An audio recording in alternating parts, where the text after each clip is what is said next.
Overlord is one of those movies that just sold itself to me, trailer alone. I just absolutely loved it. You had these vicious army scenes, you had what seemed like kind of zombies or something weird going on, and you had AC/DC's Hell's Bells as the soundtrack to this carnage that was going on. Perfect. Sold the movie to me. I was there as soon as it came out, and it was a movie that delivered on most of what it promised. Now, it doesn't waste any time in getting into the story. If you've seen the trailer, you know it starts on a plane, where this movie starts as well. We're throwing straight into this group of men, various soldiers who are fresh out of boot camp, who have been sent on a mission to target this Nazi camp that have a radio blocking thing going on, and they have to take that out so that the Allies can communicate with each other and start attacking Normandy Beach.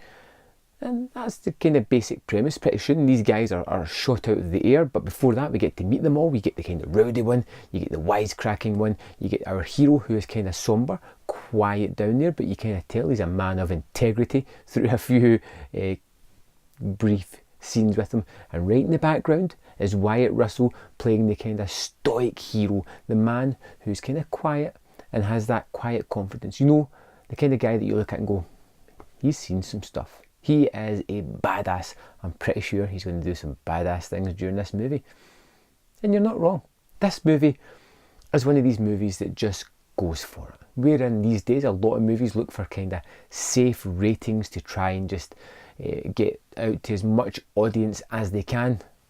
Overlord does not do that. It goes for blood, guts, carnage, and it just goes for it. And it achieves what it sets out to do by bringing copious amounts of blood and destruction to the human body, just along with some weird atmospheric images as well.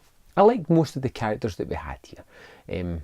Wyatt Russell, I think, is really good, and he channels some of that Kurt Russell magic onto the screen here as our kind of stoic man who is up for this mission and nothing else. Our main hero is a guy with a little bit of a conscience. He shouldn't really be in the army. He's not really attuned to being that kind of person. Although over the course of the movie he becomes a person who is, you know, able to do the tasks at hand. They meet up with this French civilian who kind of tours them around this small village and lets them know everything that's going on. Now, what the movie does right is the carnage, the battle scenes, particularly the opening scene when the planes are being shot out of the air.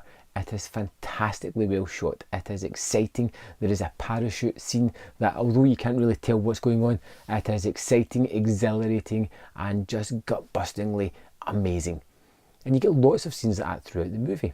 You get this group of guys who genuinely don't really get on. They don't belong together. They should not be together. But they are. They're there because they have a common cause. They have a mission that has to be done to allow the Allies to win the war, and they're going to do what they can to get the mission as successful as they possibly can. When they get to this small French village, they discover that Nazis have a compound there, but this isn't just your regular Nazi compound. No, they're up to something far more nefarious. I think it's kind of zombie Nazi type things. It's cool anyway. It's a good idea. It's fun. And the movie has lots of ups and downs. There can be brisk action, and it'll be quiet, tense scenes, and then there'll be more action, and then it'll be a chase sequence. It's very well paced. It's a shortish movie, and it knows exactly what it is. Being a genre mashup, you know, it's a kind of part war movie, part supernatural horror, scary type thing. And it does do both of these segments very well. There's a scene where our hero is kind of sulking and stealthily moving round about the compound, and it is extremely tense, and you're never quite sure what is around the next corner. Is it going to be a villainous Nazi type person, or is it going to be something far more horrific? And it's the unknown that becomes the sort of scarier element here. When it gets to the final scenes, it is outrageous and kind of silly, and it's whether you want to go with that or not. It's silly but fitting with the kind of movie that we've seen so far. It's very atmospheric, it's very fun, it's very bloody, and I liked a lot of the characters in the movie. It's jokes, it's very it's very movie centric. It feels like a movie. You kind of feel like this is one big set that they're having lots of fun playing about on. There's sets that are reused multiple times throughout the movie. But, and this is a big but, they know the kind of movie that they want to be, and they go for it. They want to be fun, they want to be in your face, they want to be bloody, gory, kind of funny, atmospheric, and it does achieve all these things. When I left the cinema, I was somewhat satisfied with this movie, but there was something lacking. And even now, I can't quite put my finger on what was missing from this movie. But it's something that I would go back to again. It's something that I would watch when I stumbled across it on Netflix or Amazon Prime or whatever streaming service. It's something that I would stop and go, that was a good experience in the cinema. I'm going to check that out again. Lots of fun to be had here. Lots of just typical things.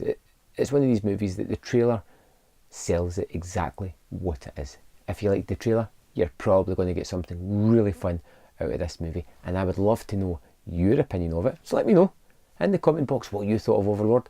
And for me personally, I gave it a 3.5 out of 5. Which is a good mark. You know, it's a good movie. There is some parts that bring it down, some typical sort of lines, things you can see coming. There's a little bit too many archetypes, and there's some plot points that you can see coming a mile away. But I had fun, and that's the main thing from a movie like this. See you next time on Man vs Film.